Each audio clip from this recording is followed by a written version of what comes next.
Unawa naman sa pansamantalang road closure sa Santa Maria, Pangasinan.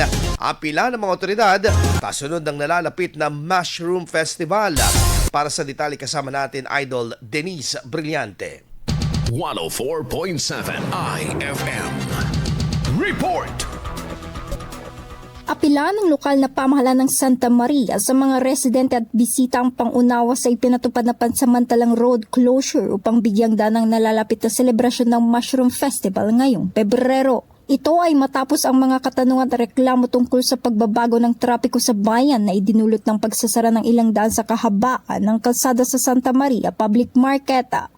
Ayon sa ilan, nagdudulot ang abala sa kanilang pang-araw-araw na gawain ng pagsasara ng kalsada sa pamilihan dahilan kaya sa ibang lugar na lamang namimili. Nilinaw ng tanggapan ng mga temporary closures ay ginawa upang matiyak ang kaligtasan at maayos na daloy ng mga nakalinyang aktibidad sa pagdiriwang ng kapistahan.